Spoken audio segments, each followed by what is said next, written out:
going to do is we're going to look at sort of the historical background, a little bit of what's going on with Jerome and Augustine, sort of a little bit about their life, and then we're going to talk about their contributions. So we're going to go Jerome background, contributions, and Augustine background and contributions.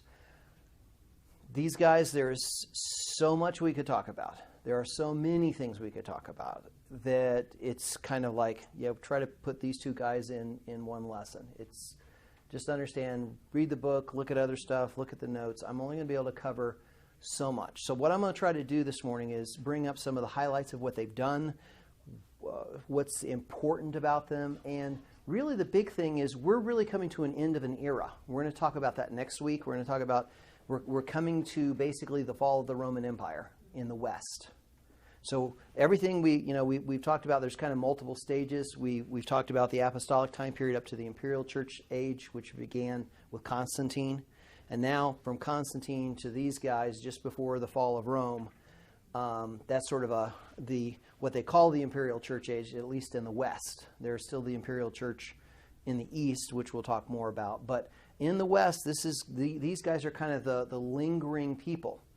And Jerome and Augustine are key figures, not just in the East, but really critical in the West. And you're going to see why.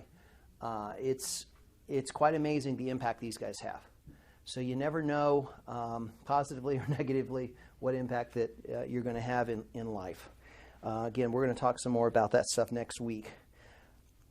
First off, Jerome.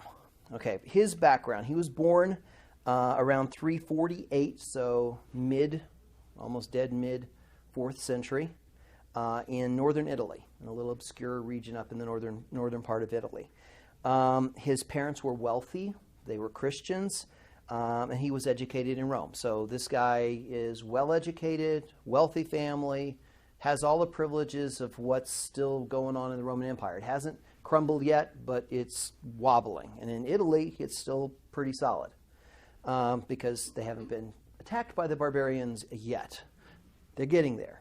Remember Alaric and some of the people that Jason mentioned? We're gonna see him come wandering up. He was basically an expert in grammar, rhetoric, and philosophy, and was baptized as a believer age 19.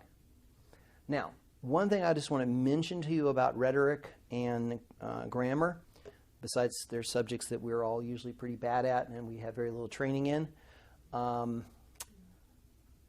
these days, rhetoric and grammar were very key for the educated. They were very key for people who are going to be in legal professions or be able to be in politics or things like that, to be able to speak well. Now, the thing that is kind of interesting about that is nobody cared whether you were talking about truth or not. They only cared that you were convincing. Okay?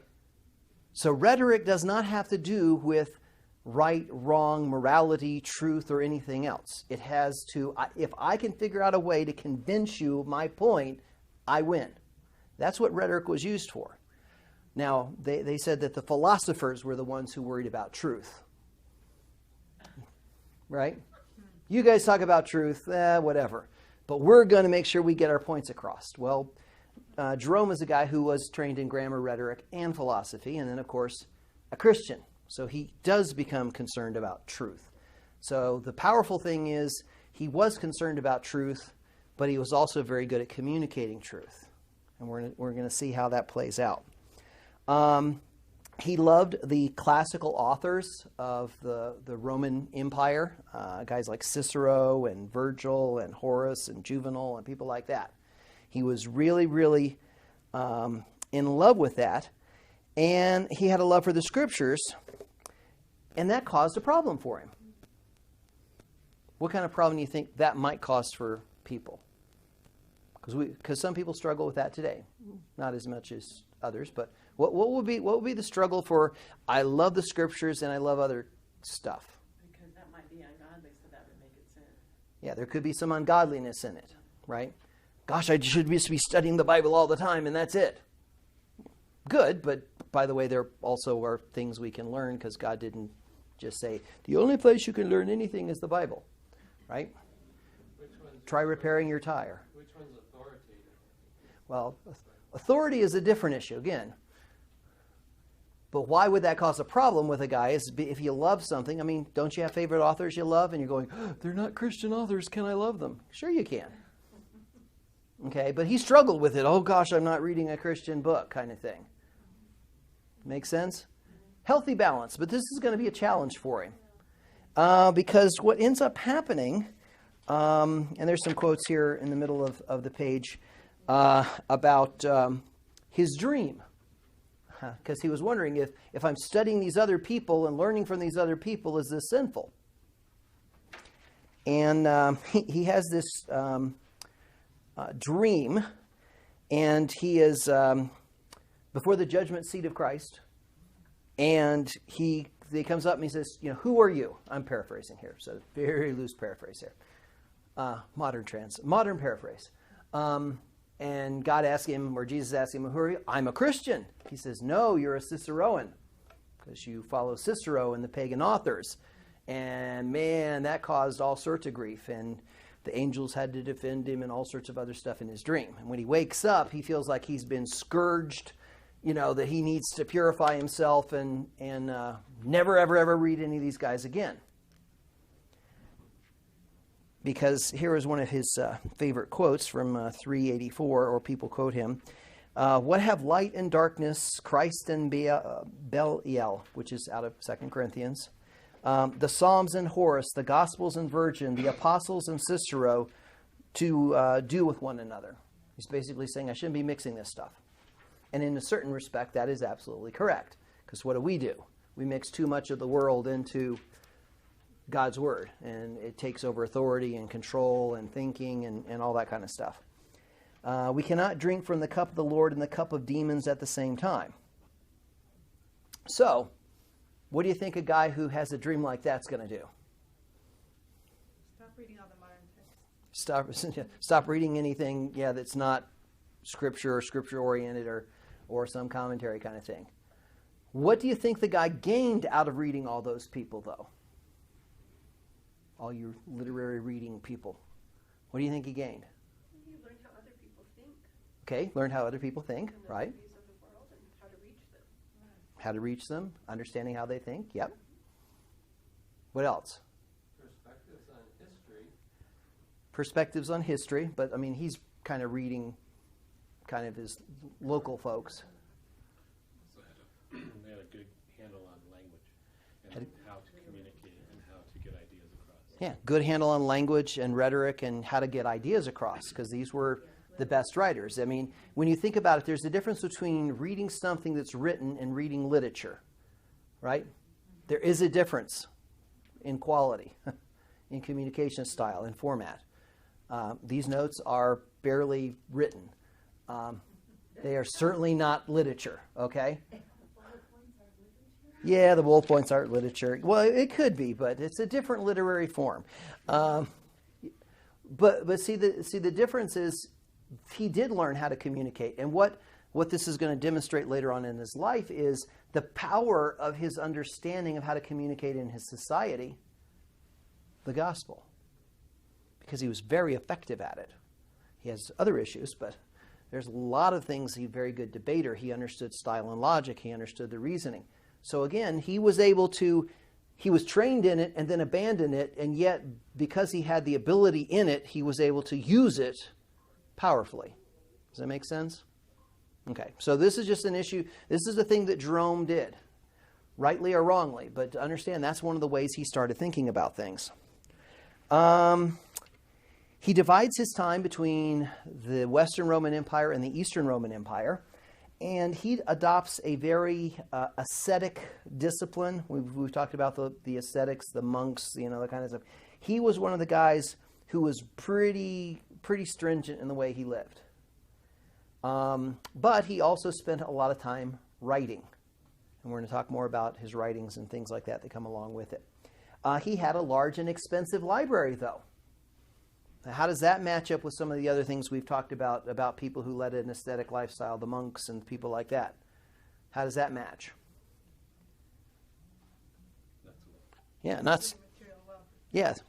Not so well. They said, I'm not going to have any material wealth. As a matter of fact, they went so far as they said, I'm not even going to have a Bible.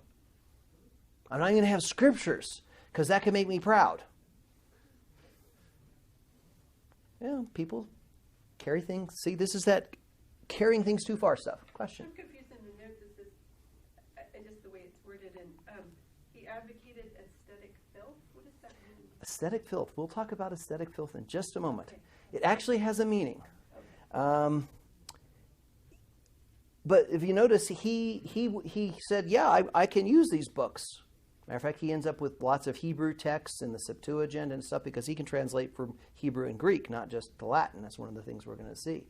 And so he says, these books are actually very valuable to me in my pursuit, even though they are very expensive, as opposed to some of the earlier monks. I'm not even going to have the scriptures because I could be proud that I own something. Okay? This is where that nice, healthy balance of life. Everybody's got to strike it somewhere. Some of them strike it over here and I think fall off the edge, and some of them strike it over there and fall off the edge. It's quite amazing what goes on. He moves from Rome to Antioch with some of his friends, and he basically had convinced a lot of the people in the wealthy people in the Rome area to convert their homes and their villas and things like that into almost like little monasteries, and to help the poor and use their wealth to care for people. So he was very effective in reaching out and all. And in that, he ends up with a lady named Paula and some other women, which is kind of interesting. He is not noted as the nicest of man, but he also was incredibly gracious, kind, and sensitive. So you're like, how can you get the two things? Well, it depends on which company he was in. We'll talk a little bit about it. You know, some people have different personas, right? People have work personas and home personas and whatever personas because of the roles they're playing. His personal persona when he was with individuals was very different than the public one. And he could be pretty vindictive.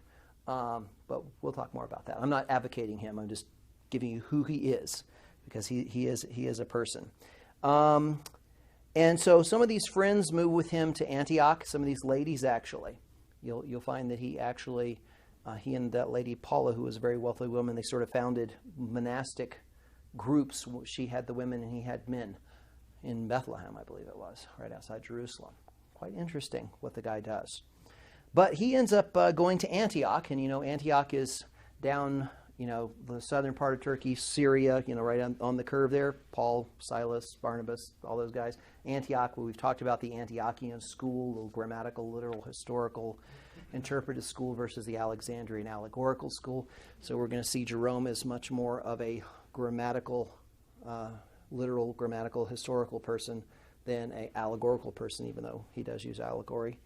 And he moves there, and he connects with some of the monks in the desert and wants to live a very ascetic lifestyle, because he had a struggle with women. He really liked them a lot. And fortunately, God made women really cool. Right, ladies? Yes. Aren't you really cool? Good. Okay. It would be really bad if you didn't think your wife was cool, right? Well, he had a little bit more of a struggle than that. When he was growing up, of course, he was in Rome a lot and got exposed to a lot of things that probably were not wise for him to be exposed to. The Roman dancers, the lustful struggle. So he decided that he's going to promote a very, very zealous monastic lifestyle. And in that lifestyle, as the saying goes, everywhere you go, there you are. How good are you running away and beating the body and all that kind of stuff? What does Paul tell you about the effectiveness of that? It doesn't work. It has a form and appearance of godliness, to be sure, but doesn't really do anything. Well, he figured that out after a while. But he went away thinking that if he just treated himself harshly and went out in the desert and all that stuff, that he would be, okay. He wasn't. Now, his advocacy of ascetic filth. Don't you love that word? Basically, what this idea was is he went, I'm not exactly a dressing kind of person. I'm working on it, See, I have a coat on and everything.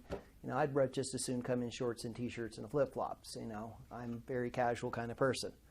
Well, Jerome made that appearance look like royal robes, okay?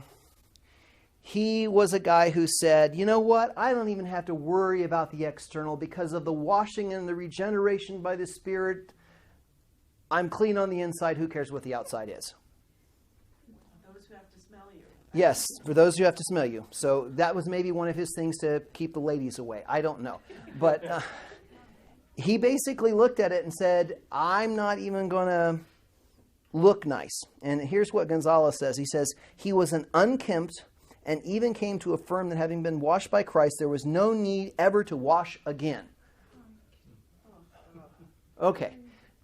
See how you can overly literally handle scriptures? So that's what ascetic filth was. He basically, said, who cares? I don't advocate that lifestyle, just so you know. So this is what he's going on. This is what he's doing. He ends up coming back from the desert and ends up in Antioch, and he's ordained an elder there, though he never takes charge of a congregation, which kind of, again, why are you an elder and you're never responsible for a flock? Because nobody can stand to be around him. Yeah, his ascetic filth, even the sheep wouldn't be near him, right? And sheep are smelly, So yeah, he was not, Jerome's an interesting guy. So he basically goes on from Antioch up to Constantinople, and he's actually in Constantinople at the time of the Council of Constantinople, where we talked about in 381, the Nicene Creed, the one that you see today is actually formally adopted. He's actually in Constantinople at that time. And you know that the Arian stuff's going on. You got all sorts of stuff that's happening, right? So he ends up there for a while, and as he travels, he is dealing with controversies with pretty much everybody. With heretics, with people he disagrees with, who aren't heretics. The guy was a debater, if you will, if you haven't gathered. He even gets into fights with his friends. Now, it might have been good fights, well-intentioned fights, but there's a difference between debating with somebody and fighting with somebody, discussing something, right? Well, he kind of, with his skills, what do you think a guy with real good linguistic and rhetorical skills can do to somebody who's not so good at it? Yeah, chop them up in little mincemeat pieces, right? Well, he probably got pretty good at that and winning debates and arguments. It's all about winning the debate rather than, like you said earlier. Yeah. Yeah, instead it's about debating as opposed to truthing, if you will. See, I have no problem discussing a topic with somebody, and you can come to a difference of agreement, a difference of opinion. You come to a conclusion that's different. That's fine. If your objective is to win, but that was what he was trained in, right? See how his upbringing does affect him. You mentioned how he treated Augustine. We haven't got to Augustine yet. Yeah, Augustine, he does not treat with great deal of respect earlier in Augustine's life. Later on, he does, but early on, he doesn't. So, here is Philip Schaff, who writes another church history. Here are some bullet points of how he describes this guy. So I'm just going to read through the bullet points. He says, most learned, most eloquent, and most interesting among the Latin fathers, had a burning thirst for knowledge, always teaching, always learning, always writing. So far, great. Reading and studying were as indispensable to Jerome as bread and water. Even as an older man, he had not a problem becoming a pupil of other teachers. Now think about that. He possessed a remarkable memory, keen understanding, quick and sound judgment, and lively imagination, and he was a master in the art of rhetoric and dialectics. Sounds like a great guy. He also was lacking depth of mind and character, had a delicate sense of truth, was very impulsive in temperament, was vain, proud of his achievements, Some of his writings are full of envy, hatred, and anger. And in some of his letters, he let Augustine know how superior he is. So, what does this man struggle with? Pride? Too smart for his own good. Yeah, almost too smart for his own good. What is a delicate sense of truth? A delicate sense of truth, the best way that I would describe it is, if you and I were real close in what is right and wrong, my delicate sense of truth would say I'm right. Little subtle differences, I would then go at you as opposed to saying, we pretty much agree, but there's a little difference here. So a delicate sense of truth would be just a small little difference of what he thinks is right versus wrong. So if you notice here, his great gifts also come with great risks, right? If this isn't who you were, you wouldn't have those problems. You might have different ones. But we all have our good, bads, and uglies, don't we? And this is why we need the Lord. This is why all of us need each other. This is why we all need helping each other. And interestingly enough, with these ladies that he worked around, they're very smart, very capable. This is where his sensitive side was. Very gracious, very caring. And yet, he didn't get married. Very interesting. And so when he's debating his strength, he can be pretty strong. And when he's working with other people, he's incredibly kind. Interesting, isn't it? And so again, strengths and weaknesses he has. He dies in somewhere in 420. He's very old. And his remains are in the Roman Basilica of Maria Maggiore, whatever. Now, his contributions. His big contribution. What is Jerome's big contribution that most people would know about? Yeah, the Latin Vulgate, right. Now, let me just let you understand. The Latin Vulgate, or is referred to as the Latin Bible or whatever, is not the first. A lot of people think he was the guy who started it and translated it and got it into Latin. He didn't. He just did a much better job than previous translations. He actually used some previous translations as his basis with the Greek and Hebrew texts. The big difference with him is he went from the Greek and Hebrew instead of just messing with the Latin, okay, to get his translations. Septuagint too, right? Yes, the Septuagint also is part of the Greek Old Testament. But he didn't use it. He actually went back to the Hebrew. Yeah, he went to the Hebrew, yes. Now, let me explain to you why that's significant. First off, he started this at the request of one of the bishops in Rome, okay, when he was there. He started it. And because he knew Greek and Hebrew, like Augustine did not, many of the people did not know Greek and Hebrew. They knew their own language. They either knew Greek or they knew Hebrew or they knew Latin, but they weren't good at going back and forth. He was a scholar. Kind of interesting that it was requested by somebody in Rome. Somebody in Rome, yeah. There's already Latin Bibles, and somebody said, hey, Jerome, can you go write a Bible in Latin? I mean, there's somebody in Rome that knew that there must be something missing. Yeah, the people, the guy in Rome realized that he would do a better job going back to the original languages. The challenge that you get, though, in this particular time is people really didn't like the fact that Jerome went back to Hebrew. Anybody want to guess why they didn't like him going back to Hebrew? This is a tough Bible question. Why would they not like him going back to Hebrew? Because if that's what we teach you, go back to the original language. Greek was kind of the accepted. Greek was the accepted language. Classical language. What else? Jason's already mentioned it. What was really, really important in this time? The Septuagint. And the Septuagint is the Hebrew translated into Greek. And most of the quotes you get in the New Testament are from the Septuagint. They are not from the original Hebrew. Most of the things when you see quotations, they're referencing the Septuagint. So what does that make the Septuagint in many people's minds? As the best, inspired. Inspired, the best, yeah.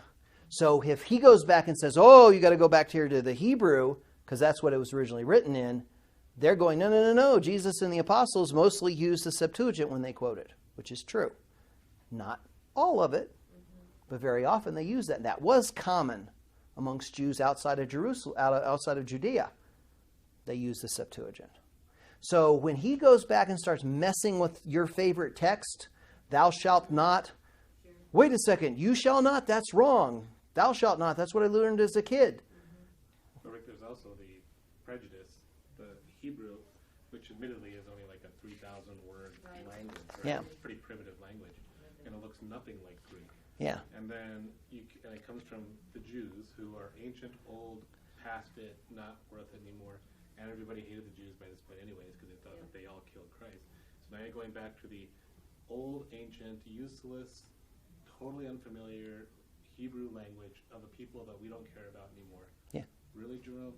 Yeah, there's pretty much every strike against him going back to the original language. Limited vocabulary, people don't like the Jews. Yeah, 3,000 words versus Greek and all the things you can do with it. I mean, if you look up a dictionary with Hebrew and you look at one word and it's like, wow, there's 19 different ways that word can mean something. And you're like, how in the world are you supposed to know what that is? Well, if you were a Jew, you'd know. I'm not. So yeah, there was a lot of prejudice. Now, he does this translation. The thing is, we don't really have that translation today.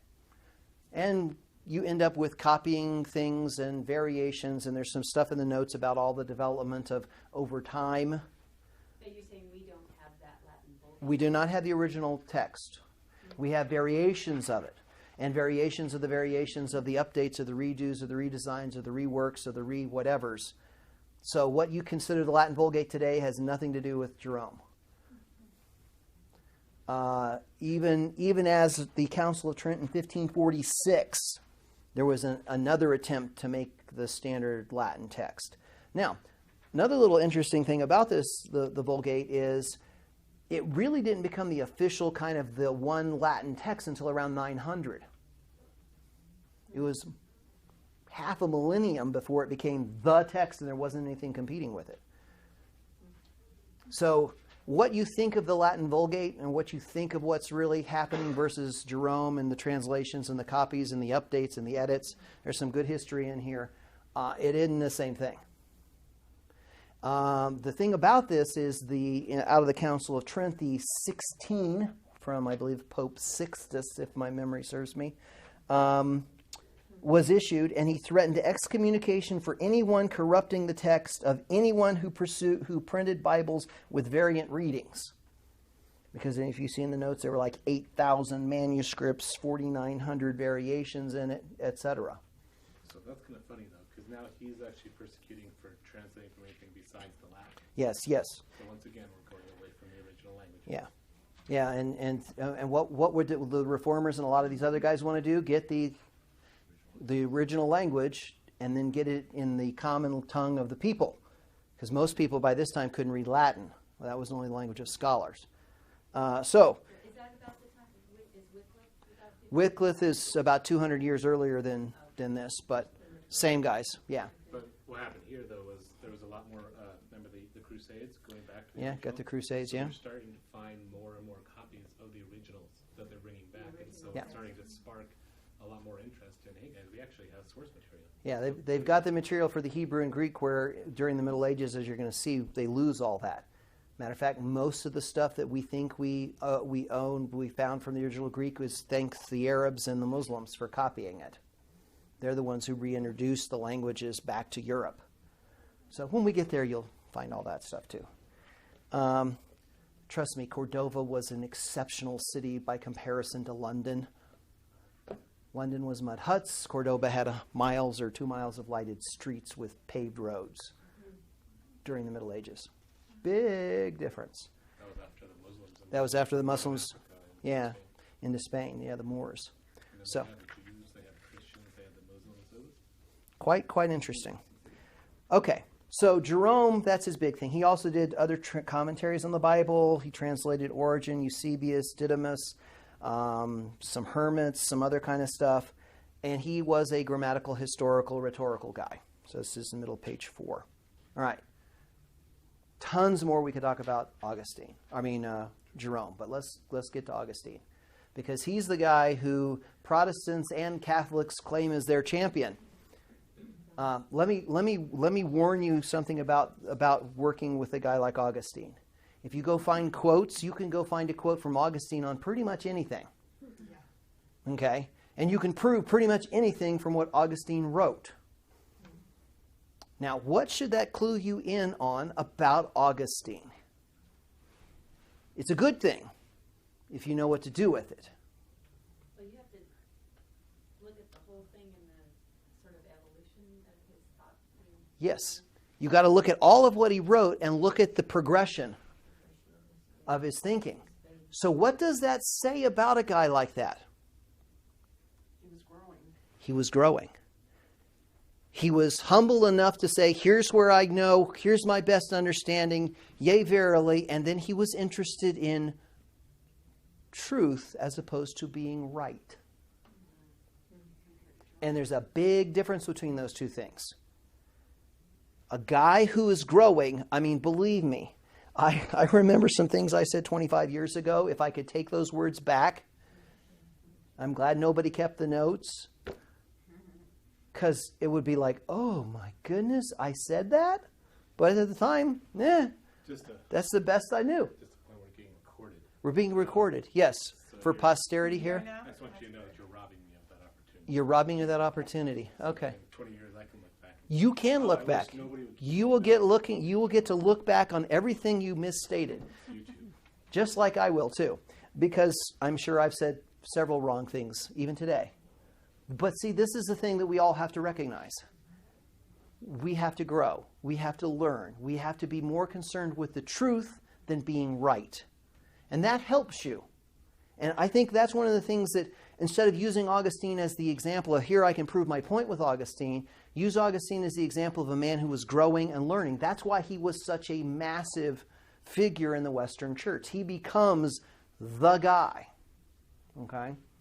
And we're going to see some other things that are important. I'm going to get to some of the historical background here. But he was born in 354 in a little town called Tagasta in North Africa, near modern day Algeria. And his mother was a deeply committed Christian. His father becomes a Christian. He loves Latin. He never mastered Greek or Hebrew. So remember, Jerome and him are like this, and who's Jerome? I know Latin, I know Greek, I know Hebrew. Who are you, Augustine? Okay. His parents sent him to the University of Carthage, which is really, there were no such thing as universities at that time, but we'll use so that's a modern type of an idea. And he joins these group called the Manichees. And Manichaeism is a dualistic religion founded by a guy named Mani. He taught that there were two absolute and eternal principles that manifested themselves in three moments or eras. And the first moment or era, you had light and darkness. The middle moment, you had darkness attacking light, and both were intermixed with the result of creation of the material world and man by the evil powers, in which light is now trapped in the nature of the human bodies. In the last days, of the second movement, there will be a great war of light, and light will be saved, and the material world destroyed. And in the third moment, light and darkness will be separated eternally as they were in the beginning.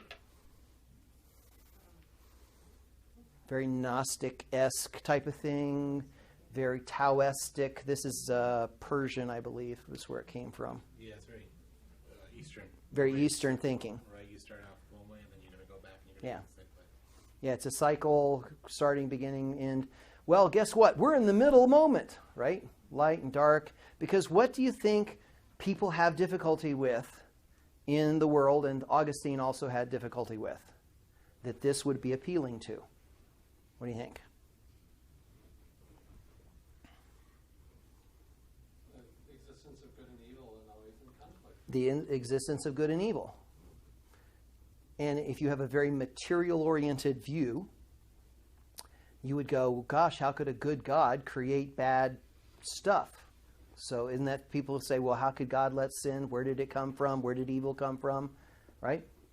That was very interesting thoughts we're going to see. And this is one of the things that caused Augustine a lot of trouble, but it also is why he was led towards this particular direction. Now, he joined and was a member of this group for 9 years, and he converted many. Very eloquent man, very gifted, even though he grew up in a Christian home. See? Growing up in a Christian home doesn't save you, folks. It's a good thing, but it doesn't save you. So this answers that question of the problem of evil. And he didn't, in his view, find that answer in the Bible. He also found, and this goes back with what Jason was mentioning earlier, the Bible to be inelegant. The rules of good style were seldom followed. Okay, here is a question for you then. What trap does he fall into with that second disagreement with the Scriptures? It's a good lesson. What trap does he fall in? Something written long before to follow the rules that were invented by his own. He was trapped by his own culture into believing my way of doing things is the correct way, and anything that doesn't look like my way must be wrong, or there must be something wrong with it. Now, how often do we get trapped into that? Daily, yeah, there you go, yeah. We get trapped into it when we do biblical interpretation. We get trapped into it when we do stuff at church. We get trapped into it between generations. My way's the right way. There couldn't be any other way, right? And so he got trapped in. A lot of other people said, Hebrew, simple words, don't understand, inelegant, doesn't match our high Greek and Roman style of writing. How many of us know the Greek and Roman style guides that were being used in the letters of Paul, so when we understand them, we recognize that these are not modern things? You guys realize that Paul's letters were written in the style, and there are style guides, MLA handbooks, and whatever else is the latest grammar book. Then, that those letters match normal letters from the time. Thanking the gods, introducing yourself at the beginning, all that stuff.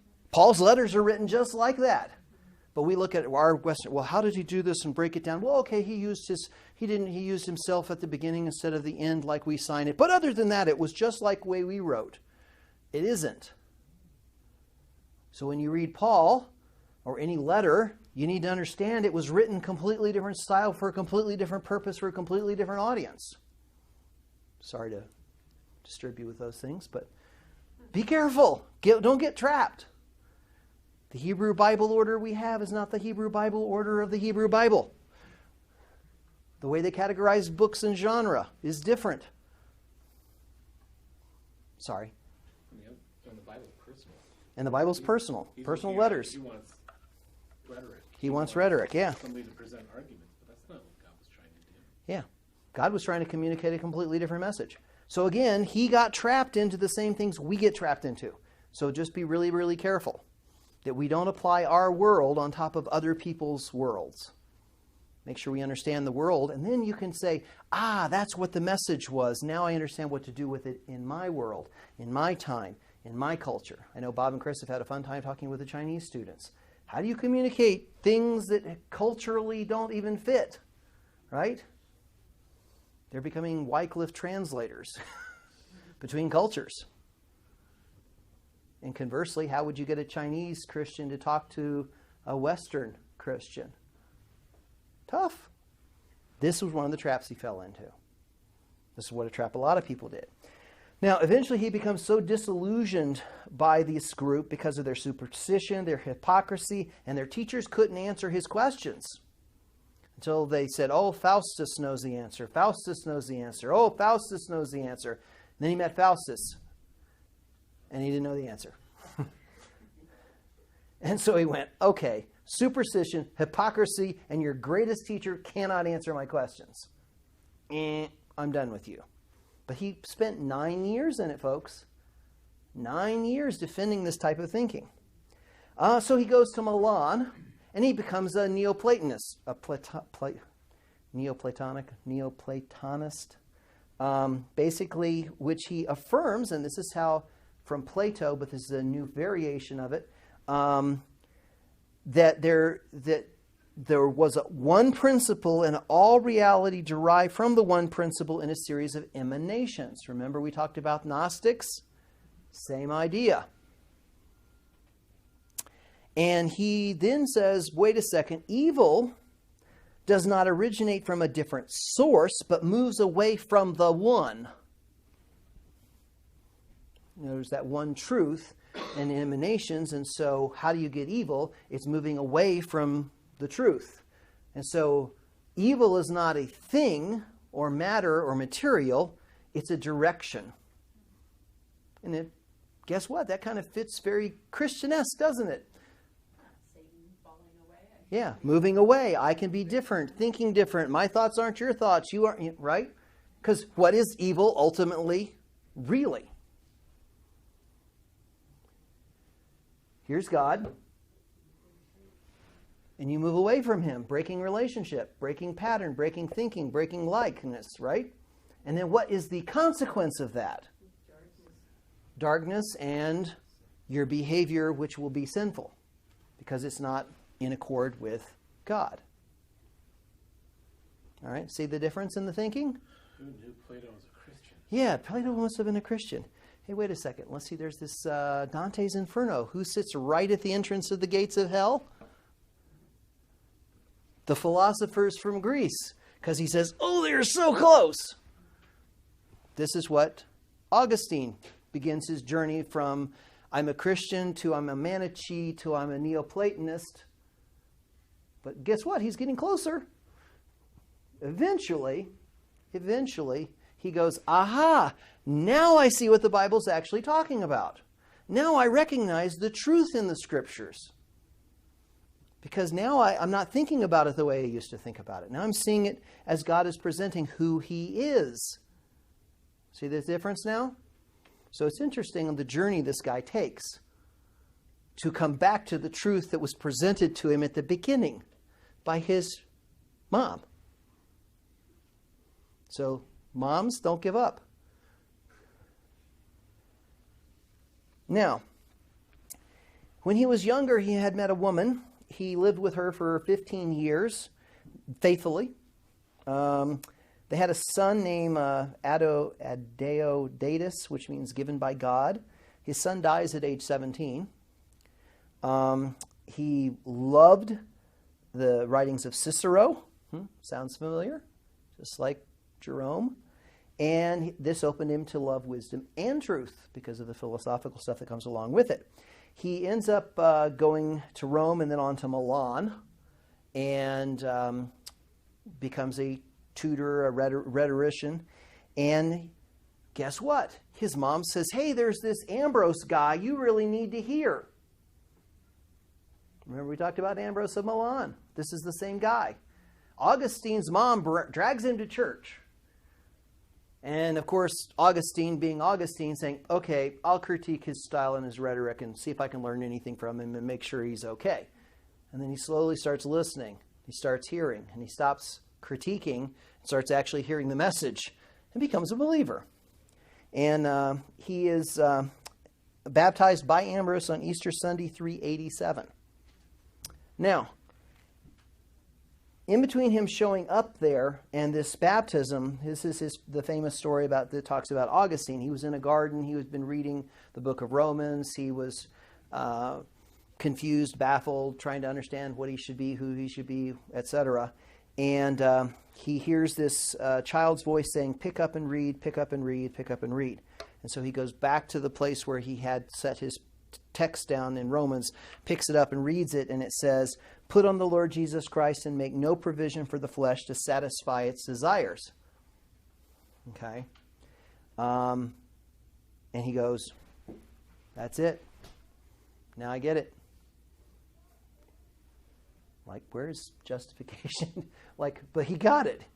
All the stuff and all the things came and he realized, wait a second, it's about the Lord Jesus Christ. Not about me. It's not about my desires. It's not about my passions. It's about him. And he was baptized and presses on. He becomes a very disciplined man from then on. He sends away the woman that he's not married to but lived with, takes his son, and he moves back. In the meantime, he gives away a lot of his money and decides to just devote his life. He is going to become a big defender, apologist, if you will, against the Manichaeans, the Donatists, and Pelagius.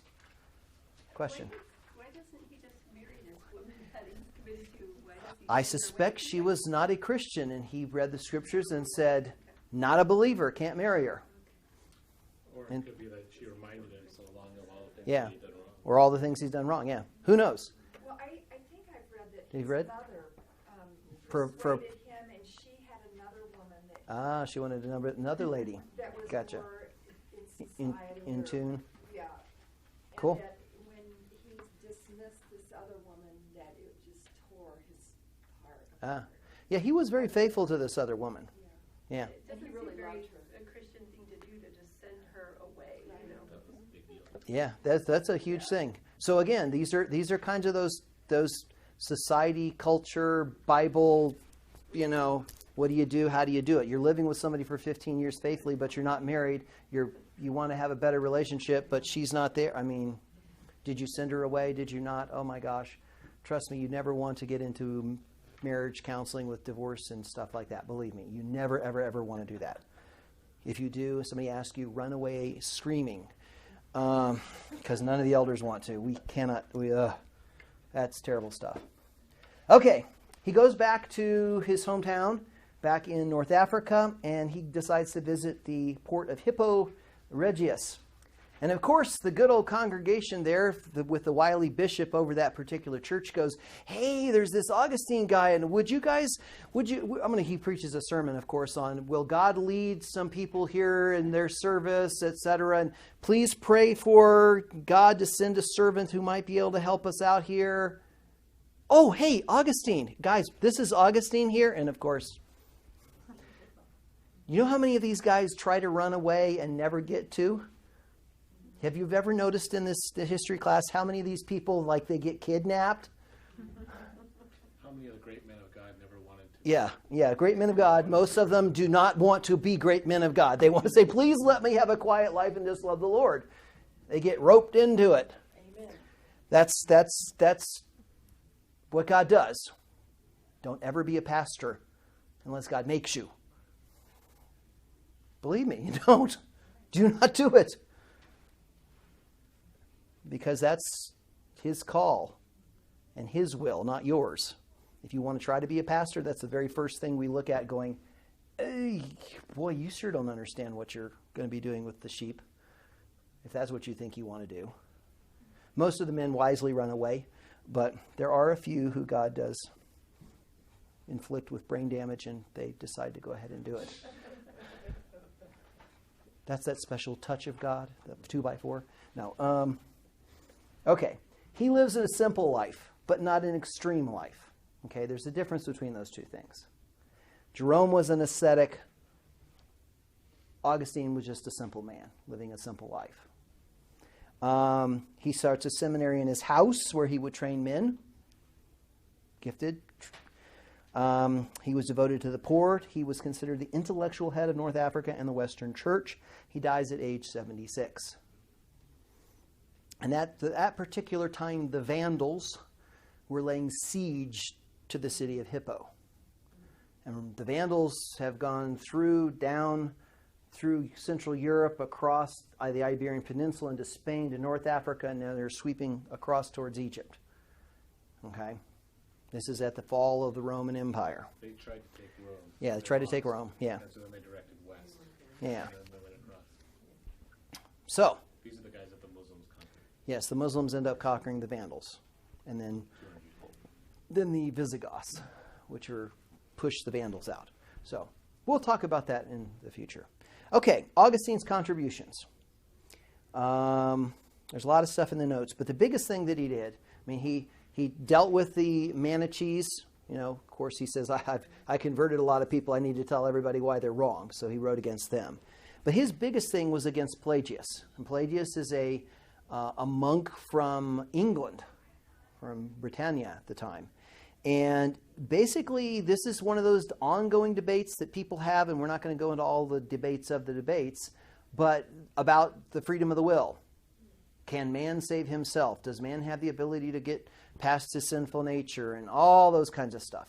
Again, we could spend a whole rest of our life talking about that subject. But one of the things that Pelagius does is he says that humans have the ability to master their own destiny, basically. That's a freedom of will to the point of actually being in control versus a freedom of will being able to choose.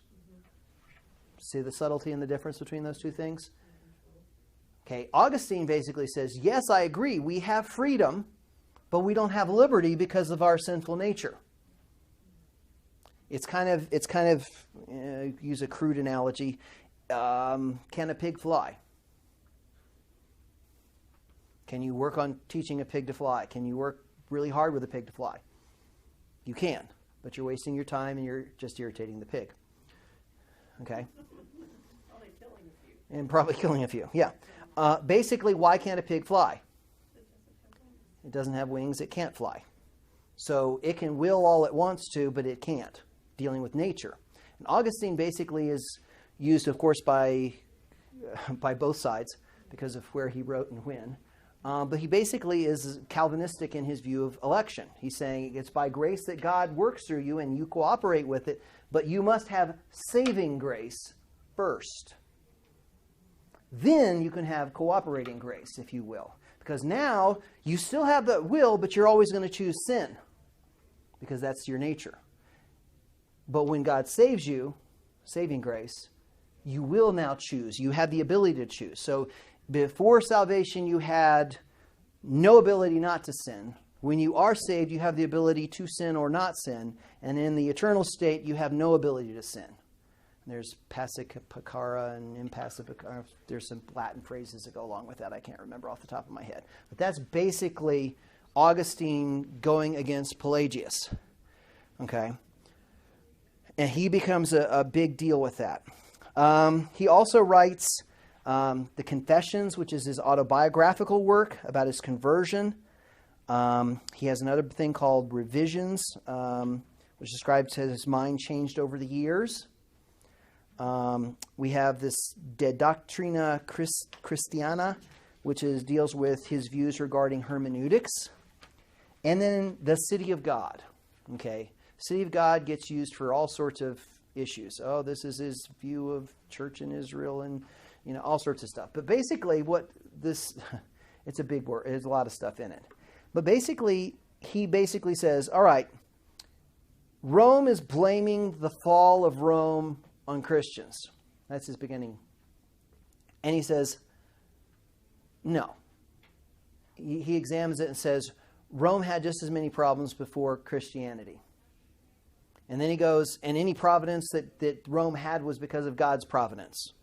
And then he goes on and he talks about that pagan worship didn't bring blessings. So when Christianity wasn't there, you didn't get any blessings, per se. He talks about his philosophy of history. And then he gets about midway through this book, or these books, about these two cities, basically the city of man and the city of God. Okay? And the city of man, of course, is going to end up where? What does it represent? What's it going to end up looking like? And guess what he's writing about? What's his allegory, if you will? What's his image for the city of man? Rome. He's saying, look, this is what men did. And what's that going to end up with? Judgment and destruction. And what's the city of God? It's going to be founded on Christ and The Roman Church. yes. Oh, the Roman Church. Oh, that's what happens. Yeah, this is one of those fallouts of the things that happen with it. But the city of God is going to share eternal happiness, right? Now, the problem that you get is because of the way he was arguing with the Pelagianists, because of the way he was arguing with the Manichaeans, and then, of course, the Donatists. Remember the Donatists? North Africa, those guys were still around, still causing issues, violence, just wars, all sorts of stuff that Augustine ends up talking about. These guys are trying to rebel against the government and the church, and they're fighting, right? Remember we saw the fights between the different churches and who's the bishop and who elects and all that kind of stuff? Well, what do you think he's going to come down on when he deals with Donatism? Who has the authority? The church does. So what do you think is going to happen with Augustine's work when you have a church that now is in power and there is no other government? You have to kowtow to the church. No dissent. So they're going to take what Augustine is doing with the Donatists and they're going to turn it into the ecclesiology of the Roman Catholic Church. Okay? And you got challenges with that. He develops some of the other issues that we're going to see is the doctrine of purgatory. I think it's Leo the First or Second uses Augustine's writings to develop the doctrine of purgatory. That wasn't the intent of Augustine, but the way he wrote and developed, guess what? They developed the doctrine that moved from there. The value of the two sacraments, baptism and grace. Baptismal regeneration and sacramental grace. Okay, communion. Are logical extensions of what he says. So what ends up happening? You have to be baptized as part of the sacraments to be saved. You have to take communion to get grace to be saved. That's not what he wrote, but that's how it gets extended. Okay, so it's amazing what happens. And this is how things start and they then progress. Also, this interpretation of the millennium, which then says between the incarnation and the second coming leads the Roman Church to say, we're ushering it in. We're it. So we take allegory and some of Augustine's writings, and suddenly the Catholic Church becomes ushering in the millennium through the church. Okay? And so it is very interesting, the doctrines that get developed off Augustine's work. Even though that wasn't his intention and he develops over time, this is where you have to be careful. He wrote some really great stuff, some brilliant stuff, some wonderful stuff, and he also wrote some stuff that's kind of went, I wish he wouldn't have said it that way. But if you didn't realize that he was dealing with the Donatists and what was going on there, wouldn't it be easy to interpret what he says about church authority and misuse it? Because if you didn't know the background of why he was writing what he was writing, you wouldn't understand where it is applicable and where it's not applicable. So again, these are things we have to be careful about in anything we do, say, write, read. We just have to be careful. We have to be good students, good Bereans. Be willing to be wrong to learn. Like I've told you before, my presupposition is I don't know anything about what I'm studying, so I'm presuming I'm wrong so I can learn. If I presume I'm right, what am I going to be looking for? Ways to justify my answer. So if somebody comes up with a different idea, at least look at it. Maybe they've got some piece, some nugget that you can use. It may be 90% wrong. There may be 10% in it that you go, hey, that's pretty cool. I forgot about that. That's a good point. As opposed to saying everything you said was wrong. That's our behavioral patterns, though, isn't it? Anything that you say that's just a hint off the delicate sense of truth, you end up throwing the baby out with the bathwater. And we don't want to do that. We want to make sure the baby gets kept and the bathwater does get thrown out. But that requires discernment and study and all the other kinds of stuff that goes along with it. Okay, so that's way too little material on, way too little information on these guys. It's tremendous things come out of this.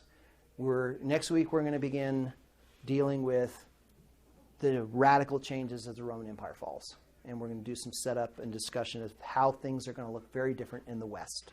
So that's what we're going to be picking up with next week.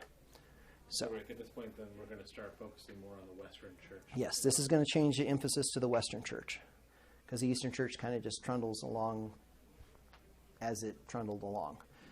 The Western Church is where you're going to find all sorts of other things and things that are going to affect us more. So we're being parochial, but that's what we are.